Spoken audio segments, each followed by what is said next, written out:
Hello, and thank you for joining us for this discussion on how to help yourself become more resilient. This is the second webisode in a series that's being sponsored by Mission Healthy Living on resiliency, how to learn to cope. Joining me today is Dr. Andy Trendecost. He's the CEO of Creative Health Service in Pottstown. How are you doing today? Very good. Thanks for having me. Andy, when people are going through a tough time, they usually don't say to themselves, I need to be more resilient in this situation. They're going to react the way they normally do under adverse circumstances, which may not necessarily be resilient behavior. So what are some actions people can recognize in themselves that may cause them to not be resilient? Okay. It's a very interesting question, and I do want to start by saying the fact that we're here in any situation says that we have resilient skills and that we are in fact resilient. All of us can improve on our ability to handle, that's what we're talking about handling stress, Absolutely. adverse situations, things Yep. like that. So when we talk about resiliency, we're talking about sort of developing almost a bank of skills that we can draw on. And you said something really interesting and important, which is this issue of when we're faced with the stress, we often react to it and we cannot plan for every stressful incident in our life. We can't plan for things going wrong, but we can build skills to help us cope with them when they do. Great. So that when we're talking about resiliency, we're actually talking about skills that we use to manage our lives. And we all have them, and we all have unique ones. Some are potentially more adaptive than others, for sure, but we all have something to build on. It's a good way to start. Well, and I think, too, there might even be some resilient people, and sometimes you just don't feel like being resilient. Like, sometimes you're just kind of like, oh, this is one more thing, and you just kind of feel beat down, and you've picked yourself up before, Right. but there may be those times when you just don't have something left in your toolbox. So, which kind of leaves us to our next question. Assuming somebody is a little resilient or knows they need to become more Sure. resilient, how can they evaluate their behavior in an adverse situation, or maybe beforehand, and begin to react a little differently, which will lead them to being a more resilient person, a more stronger person, and maybe moving their life forward in the way they want to? I'm going to be talking about two related things. One is very hard for us as people, which is to not respond to our emotions when we're faced with a stressful situation. It's a biological imperative that builds within us that it's kind of our fight or flight response, that we tend to act on our emotions the moment we have them. But we have a skill that we can grow on, which is our brains.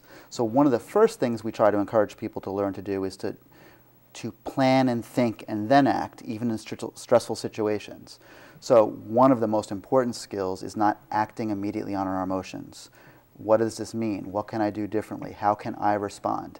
And there's an important trap in there that we get stuck in as people sometimes, which is that I'm upset, it's someone else's fault, someone needs to do something for me, which may or may not be true, but we still often serve ourselves and our resiliency better when we say, what can I do in this situation to improve the outcome or to improve myself or to improve the people that I care about around me? So that's part of the answer, is what happens when we're stressed and how we handle it. Now, what can we do ahead of time to sort of grow our skill bank in this area? Right. A few simple things. I'm actually going to be talking about this article I found in Psychology Today, and I'll provide you the link to that article. It's Great. online. They talk about there's these 5 different things that we can do that are all connected.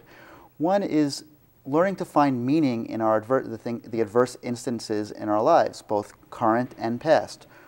What happened? What did I learn from that? What does it mean for me that I was faced with this and got through it? Because we get through the things that we're faced with, almost always. Build a community of support. The most important skill that we have is our relationships and improving those. And a community of support isn't just our loved ones, but that's an important part of it. It's knowing where to go in times of stress. If this happens to me again, where can I go to get the help I need? It could be a church, it can be a treatment center, it can just be a friend down the street. There's so many different options, but the idea is to have a community that we're part of in that. The power of positive thinking. It sounds very simple. You hear, the power of a smile. The simple act of being happy, or even smiling when we don't feel like smiling, changes our brain function for the better. It builds within us a tolerance for stress.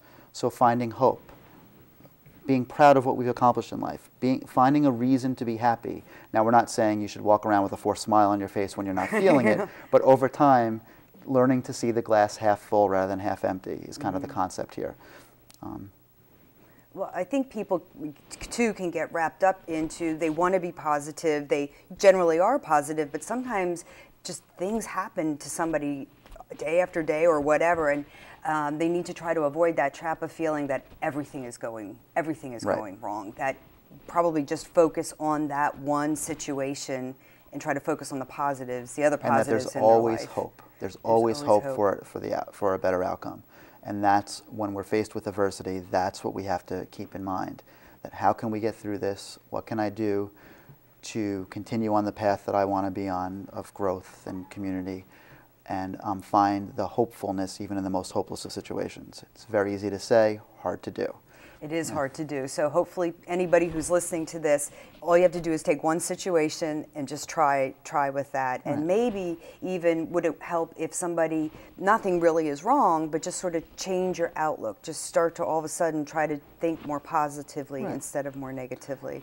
And practice. Practice thinking before acting. Practice being when we talk about this as psychologists, we talk about being mindful of ourselves.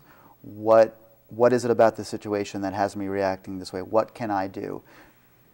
Feel for sure, but plan and act rather than just act and react. Okay, great. This was a great conversation. Thank you for joining us today. You're To view this webisode and all the other webisodes in the series, please log on to www.missionhealthyliving.org and go into the media section. Thank you.